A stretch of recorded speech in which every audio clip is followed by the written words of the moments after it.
So this is when I find out if this little tripod I've currently got my phone on is going to stand up.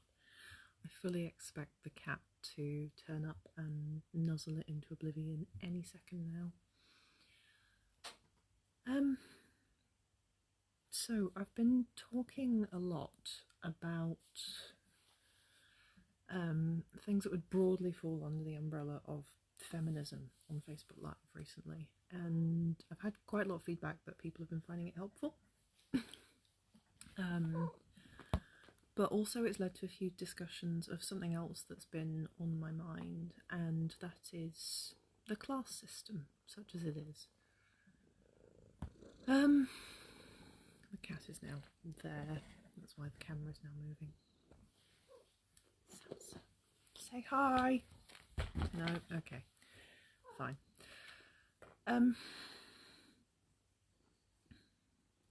Class and class privilege and all that kind of stuff is something that I think about quite a lot.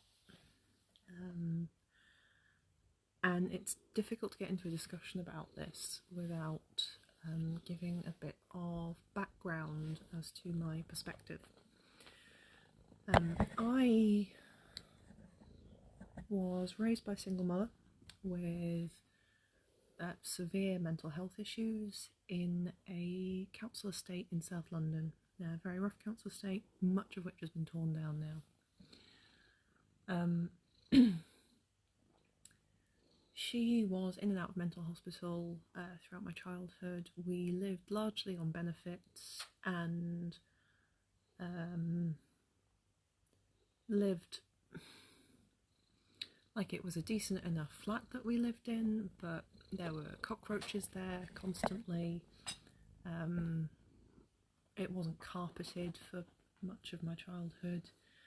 There were gangs, there was a crack den upstairs, the rest of the block of flats was filled with, either single parent families or volatile domestic situations, and lots of dogs that barked day and night. And yeah, it was an interesting place to grow up, let's put it that way. Now,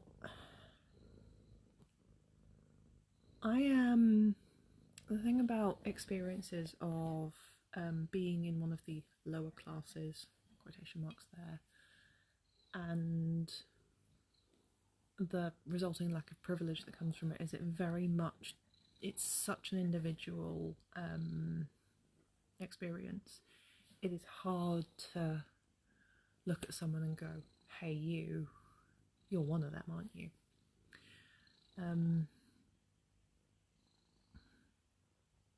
Sometimes it's hard, sometimes it's easy. So I grew up in London, and when I meet other people originally from in and around London who grew up in that kind of poverty, to various different extents, we can normally recognise each other quite quickly. I can't recognise people from Yorkshire that grew up in poverty because their experience of poverty is so different to mine in a lot of cases. Then there's a difference between urban poverty and rural poverty and the different outcomes that has. And all of these things give you advantages and disadvantages when it comes to navigating life. One thing that I have noticed in my adult life is when I meet especially other kids that grew up in poor London, is that we meet each other in circles very unlike where we grew up. So there's the sort of joy and solidarity in recognise someone that has the same background as you and understands what you have been through to get to the position you're now meeting in. And because I have censored, that's not helping. Come on, kitten. Get off. Get off. She's stuck in the sofa. Fuck's sake. Yes, because I am now, I think I present very much in the middle class. I am in my mid-30s, I own a home, a car, I have a... Nice one, Richie. I have my own house, I have a car, I have a... Yes, you can hear purring. I have a full-time job, which pays pretty decently, that I enjoy and I'm good at. I have a university education, and most of the people that I associate with are people in that same kind of demographic, university educated young adults. And most of them aren't people who grew up in poverty. I'd like to say that social mobility has gotten better over my lifetime. I genuinely don't know if it has. I think one of the things I was chatting to about the other day, because this train of thought got crystallised recently in a discussion that came off the back of one of my videos about it was like male privilege or something, I don't know. And in my adult life, I have met more men than women that have escaped the cycle of poverty, and I now meet in these sort of middle class contexts. And I think one of the reasons for that, which is why I got thinking about it, is when I think back about all the kids that I grew up with and all the kids that grew up on the council estate I grew up with, most of the girls ended up pregnant before they were 20. And if you think it's difficult to escape the cycle of poverty, it is more difficult when you've got a tiny human that you've got to try and drag along with you. Especially in a lot of cases if you're then tied to that tiny human's other parent, who could well be an abusive, narcissistic piece of shit, which was also distressingly common. So as a result, I meet more men in their mid-30s who've managed to escape than women, because most of the women are stuck at home with a whole bunch of kids and never manage to escape and get into the spaces that I do. And that's kind of the child-free privilege, I guess. Bit weird one there.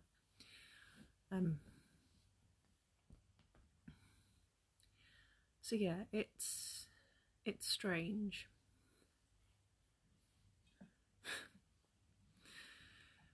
Yeah.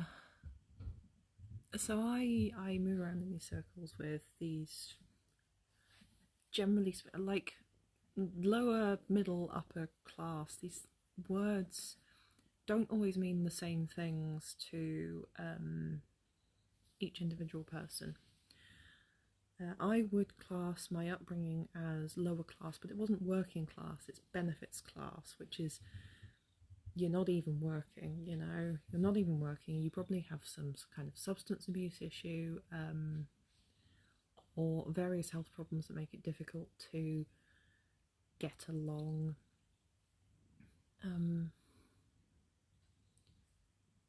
So yeah, it's like there's an underclass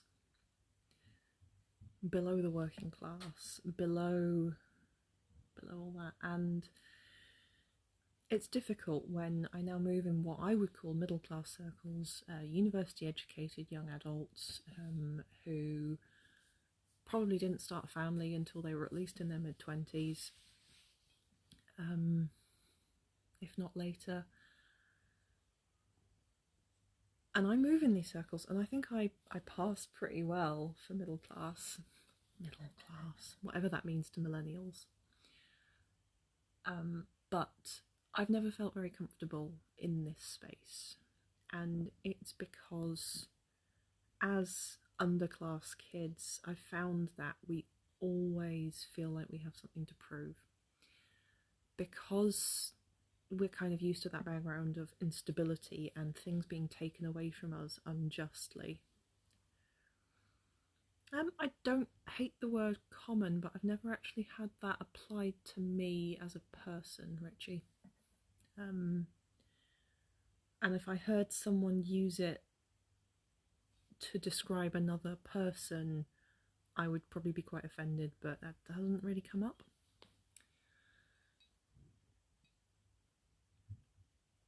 So yeah, I always feel like an intruder in these middle class spaces, which I now visually at least belong to, because I I don't know the rules. I've had to learn them, and sometimes I get it wrong.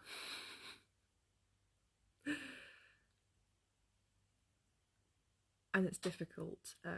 I think in my specific case, it's occasionally a bit, as I said, everyone that comes from poverty has a very different experience of it, and you kind of min-max your different poverty stats. So, and sometimes you get character bonuses depending on things. I don't know why I'm talking about this like it's an RPG. This is like real people's lives. This is my life. But so I grew up in poverty, single parent benefits class, but my mum actually came from quite a large, reasonably well-off middle class family, with upper class aspirations. So I learnt some of the language of that, and I learnt the language of urban poverty. I don't know the language of rural poverty at all. I've come to understand that in adulthood a little bit, but some of the experiences are universal and some of them are very, very different. The kind of rural poverty where you're 14 years old and there is nothing to do but go and sit in a field and get pissed with your mates and you've got no cars and nothing to do, I find it difficult to relate to because I grew up in urban poverty in London, which means that when I was bored and wanted something to do as a shit-stirring 14-year-old, I could get on a bus and go to the city centre and get served underage in a bar and go and watch live music and generally be a little shit-stirrer. Very different experiences, leaves you with a very different set of skills. So yeah, I don't ever really feel like I belong with my friends. And I think I'd like to think, I mean, I can see a few people watching here who've probably had experiences growing up and existing in poverty. But from what inquiries I've made, this seems to be a very, very common thing. We don't feel like we belong. We look around and we don't see people like us. We don't see people who've shared our experiences, and who don't understand how very lucky we are to get there. So I myself grew up on this council estate in South London. I dropped out of school in my early teens. No one noticed until I was about 15, and I got put in some kind of like special measures education centre. Kids that set things on fire. It happens. During my time going to that, I'll generously call it a school, I got held at knife point, I got held hostage, I had to walk through a murder scene to get to the building, I got threatened with violence fairly regularly. Our citizenship class was, this is how you fill out benefits forms, which admittedly is probably quite a useful skill to that demographic because those forms are designed to destroy your soul. But it didn't exactly give many of them aspirations for social mobility. I'm the only person from that school that ever went to university. And pretty much the rest of them that went there are either dead, pregnant, or in prison. Most of them are dead or in prison. It was almost sheer dumb luck that I got out of that. Sheer dumb luck and quite a lot of bad luck as well that sort of led to this chain of events. Some of it was my mother's extended family, who were middle to upper class and were able to get me out of a few sticky situations along the way, for which I'm very grateful, and I understand that that gives me a level of privilege, which a lot of kids that I grew up with didn't have.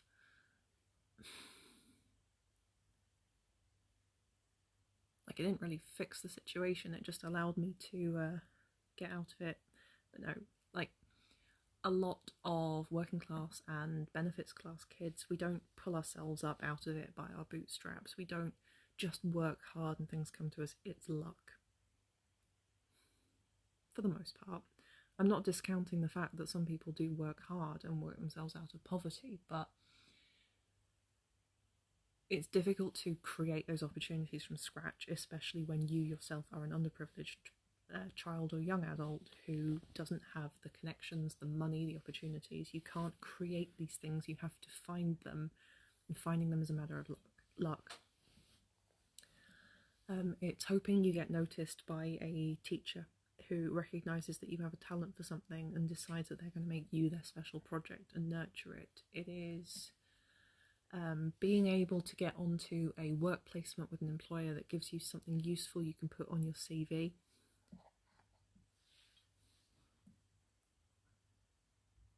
Yes, Owen, solidarity, bro.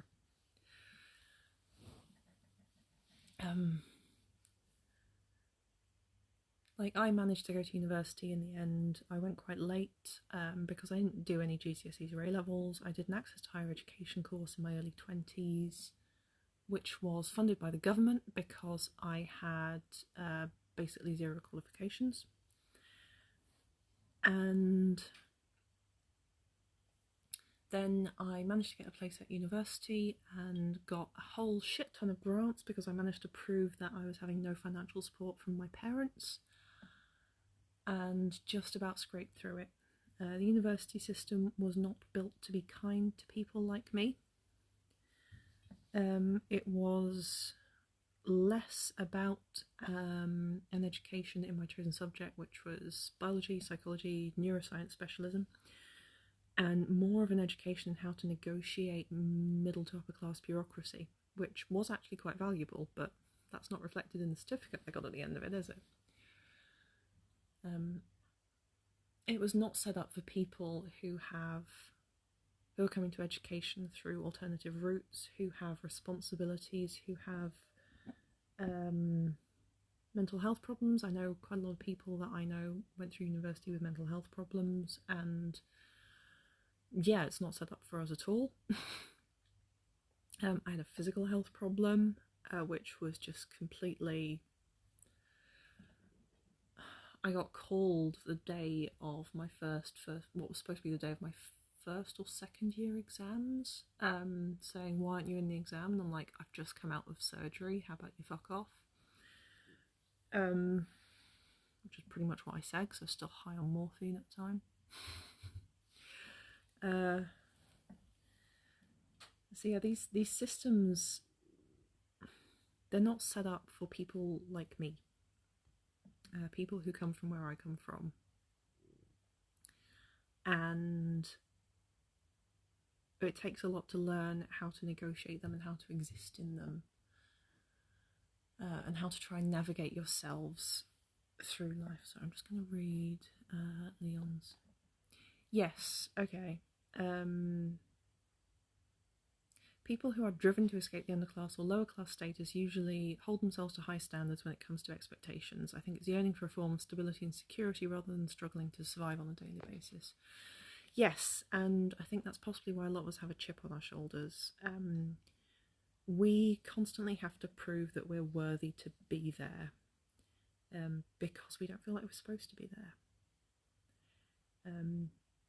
We need to prove that we are bringing something to the table. We need to make it clear that we have earned our right to be there because we're so used to things being taken away from us at fucking random, for no particular reason other than someone felt like it. And it's difficult, and it fucks you up for the rest of your life because you don't learn how to survive in polite society, she says sarcastically. You don't learn how to navigate the really real world. You learn how to survive in the underclasses, and these are two very different skill sets.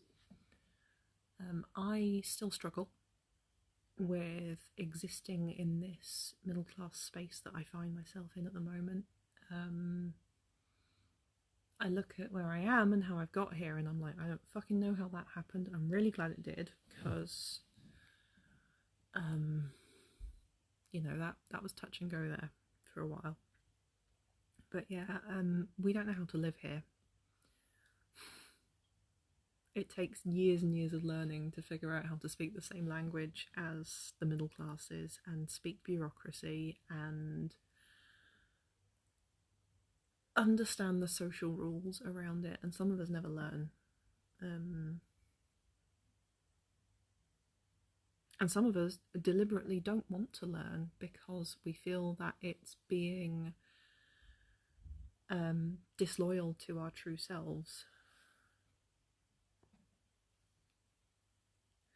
Learning to hide your accent is a formative and, in retrospect, deeply damaging thing that you do as a made it out individual that I think is close to universal. Maybe less of an issue if the accent is regional.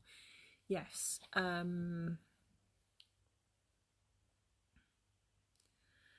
So I never really went through a process of hiding my accent. I never really had one. I don't talk proper South London, although if you get me really, really drunk or really, really tired, sometimes I do slip into it, but it's not actually naturally where my voice lands. It's somewhere around here, and I've spent so long living in the north of England now, I pronounce things in a slightly Lancashire way, so my accent's all over the fucking place. And again, that is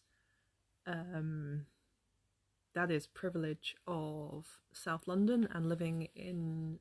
I lived in the council estate in South London, but the school I went to as a child was very mixed in terms of types of people that attended it.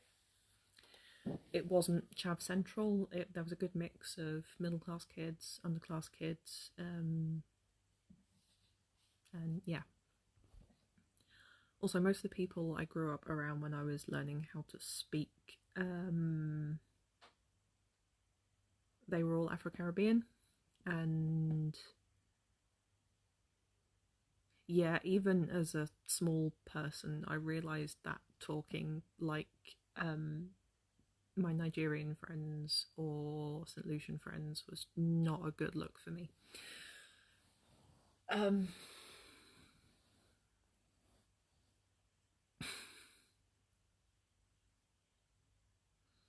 yeah, it's this weird thing where when you grow up in poverty and you've been one of the underclasses, you're both proud of where you came from and you identify with it, but you're also proud that you're not that anymore. It's a struggle with an ever-changing identity as you move through life. Once you break past that first barrier,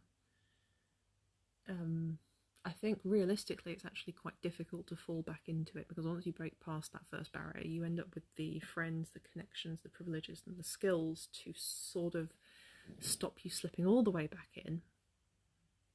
But it feels like you are one bad day away from ending up back in a cockroach-infested council flat in the dodgy end of whatever fucking city you live in, or yeah.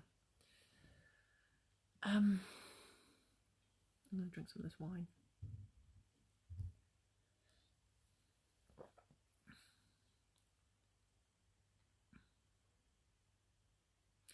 I had another point I was going to make, but I've forgotten what it was. Maybe it'll come back to me.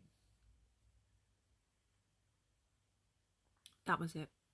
So, moving in sort of middle class educated circles, I see my friends, colleagues, peers talking about the underclasses. They talk about chavs, they talk about criminals, they talk about benefits claimants and things like this, and that's me. That's me they're talking about. That's where I come from, that's who I've been, and these conversations aren't very flattering towards me and my people, you know? And it's really hurtful, because when my friends are there saying, they're discussing some case,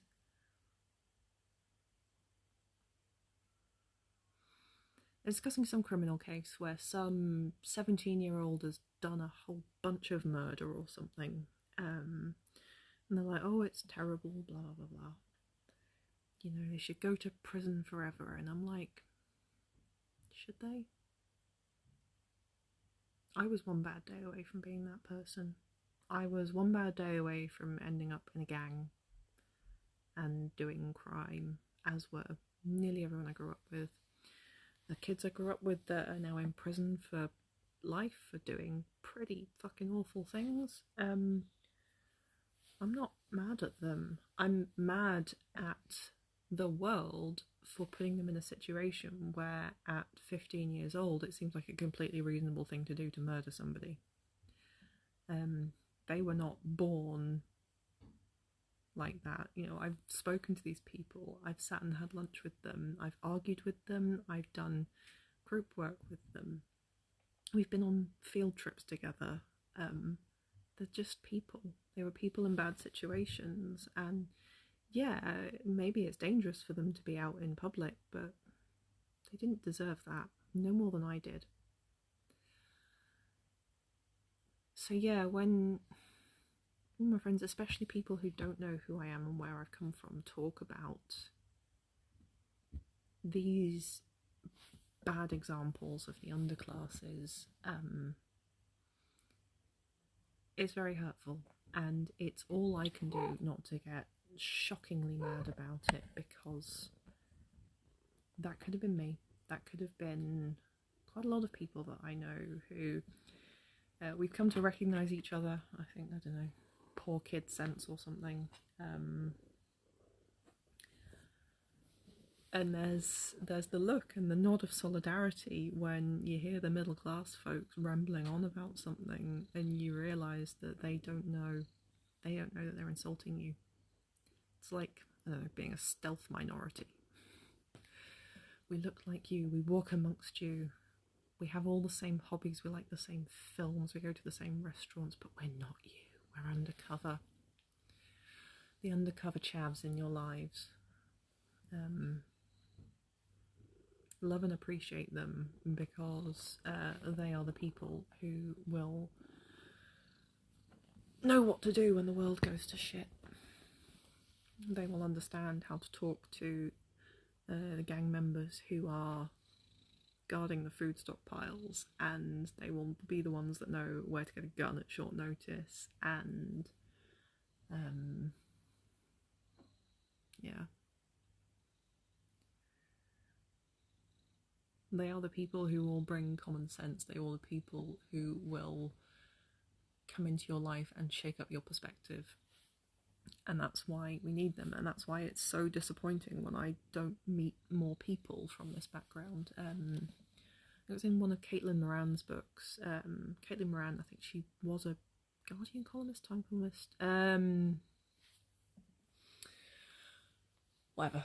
She was a newspaper columnist. She's sort of a feminist author. She's not perfect, no one is, but she came from a background of living in a 2 up 2 down council house with like 8 brothers and sisters, and she said when she got her jobs in media and moved to London, she'd look around the meeting rooms for these London newspapers and magazines she was working for, and she'd look around and go, there are no people like me here.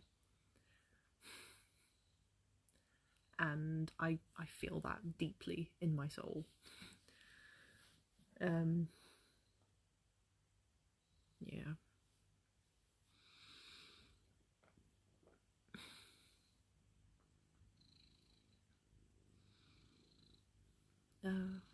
I don't really know where I'm going with this, other than it's something that's on my mind, and it's been on my mind a lot for the last year or two, I guess, because I guess becoming a homeowner really brought it into focus, because I was watching telly one day, and there was a car advert on, one of those sort of aspirational crossover SUV things, and I suddenly realised that I'm now the target demographic for that advertisement. I used to watch car adverts when I was a kid, and just I wouldn't recognise any of the language or the aspirational lifestyle things that they peddle, because I was not the person that they were aimed at, and I suddenly realised, wait, that's me now. How do I feel about this? I have no idea. Kind of like an imposter most of the time. Like, oh shit, one day someone's going to find out I'm a chav and take my house and car and nice job away and saddle me with the 5 kids I should have had before I was 20 and tell me to get on with things. Like, that's not going to happen. But that doesn't stop that fear from being real, you know?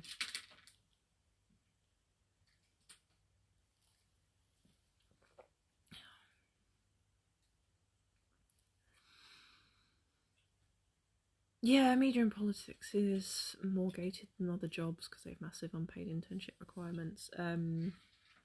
Technology is gated quite badly as well, I found, because that requires you to attend a school or have parents that support your hobbies when you are young and be able to invest in the equipment and extracurricular training you need to get enough of an interest to take technology and communications and computers to a professional level. It's really difficult to get into if your first computer is something that the university gives you because you're on a poor person grant when you're 18 years old. Yeah, good luck learning how to code in, I don't know, some language. I've forgotten every single computer language I know of. Whatever, you know what I mean.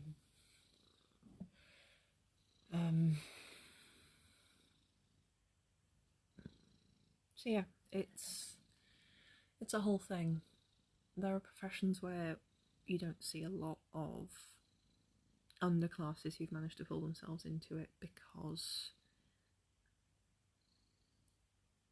we are an underprivileged demographic and we don't have the educational support structures as young people that allow us to be as successful in later life.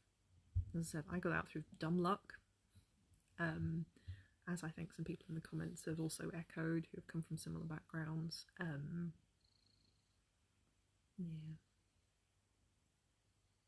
I don't really know where I'm going with this anymore, except just get this off my chest, I guess. It's a weird intersectional issue. So I've been talking a lot about feminism, right? And that's not to say that underclass women don't need feminism. They absolutely do, because if my suspicions are correct, and the reason I don't meet that many grown-up underclass women in my current circles is because that they are all raising an entire fucking house of children that they started having before they were 18, then yeah, they need feminism, they need birth control, and they need education, and they need skills and support. But one thing I've noticed from the underclass lads that I've met who have grown up into middle class men is that... Oh, where was I going with this sentence?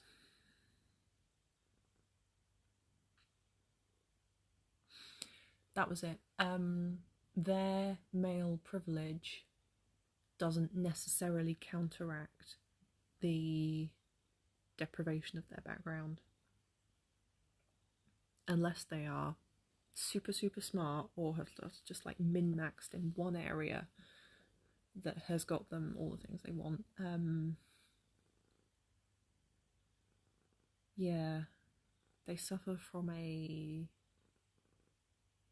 similar lack of privilege, which means that it is even more difficult for them to excel. And I'm not saying underclass women don't have the same problems, but I think they're different, and I think it's because that in the underclasses you are required to perform masculinity and femininity very, very hard to survive. And that's it. When you are focused on learning how to survive as a child, you don't really learn how to be an adult, you just learn how to live from one day to the other. And in a lot of cases that involves performing femininity and performing masculinity and performing toxic femininity and toxic masculinity, so you don't get picked out as different or weak or non-conforming. And conforming to those underclass stereotypes normally involves some amount of violence and deceit and generally being quite an unpleasant person. At the same time, most of the underclass people that I've ever met in my life, including the criminals, including the people that are now in prison for life for murdering people, have been some of the most generous I've met.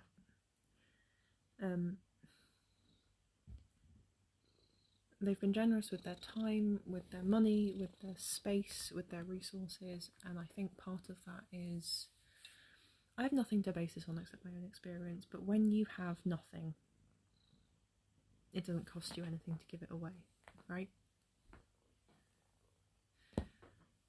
Richie, you are anything but a thick Geordie. You are one of the smartest and most switched on people I know, and anyone who writes you off because of your accent is a fucking idiot. But yeah, it's when you have nothing, it's easy to be generous and share what you do have, because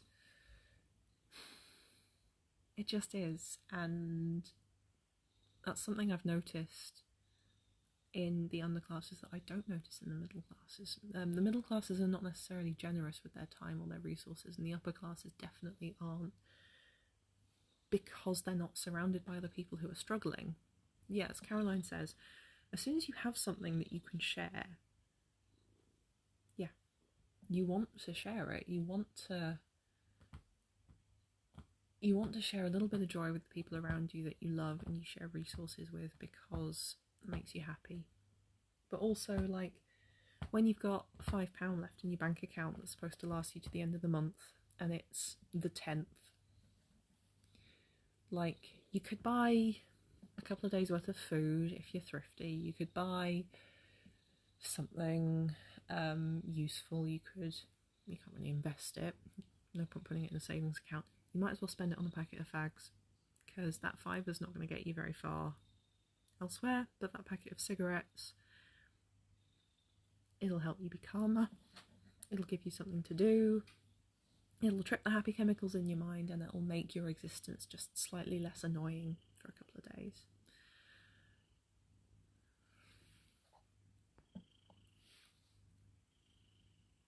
Thank you, Owen. Yes, statistics on poor people giving away more of their stuff. I don't have any proof, but that is the feeling and the impression I've got. Not even are kinder to strangers, and the underclasses seem more accepting of strangers. If it's someone you've just met and you find out they're in trouble, you will do what you can to help them. And it's not just a case of, oh, ring me if you need anything. I have noticed that people will come forward and say, I've got a floor you can sleep on, I've got a sofa, I've got a blanket, I've got £10 I can spare till payday, I've got an extra portion of dinner, do you want it? It's offering something that they have. I've got time, I've got some petrol in my car, do you need a lift? That kind of thing. The middle and upper classes are super bad at that. It's always, oh, ring if you need anything. Oh, do you need any money? I'll send you some. Which... Alright, this goes back to a conversation I was having with someone earlier today about her parents and how fucking useless they are. I'm not really sure what concept I'm trying to express at the moment, but yeah, like, I have and would in the past, I don't at the moment for various reasons, but I will have people to stay at my house if I've known them for a day. I have lent money to people on trains. I've given away stuff. I've given away the last of something I have to a relative stranger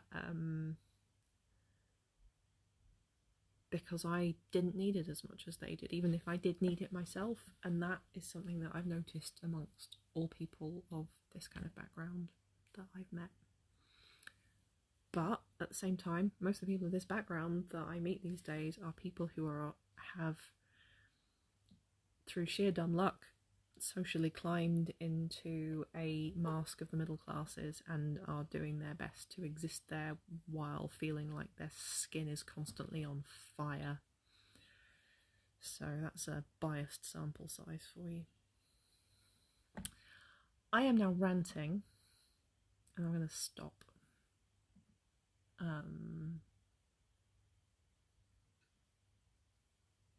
Yeah. Don't be mean about poor people. We are here among you, disguised. We move like you, we talk like you, we look like you, we have the same things as you, we like the same things as you. We are not like you. We're not better, we're not worse.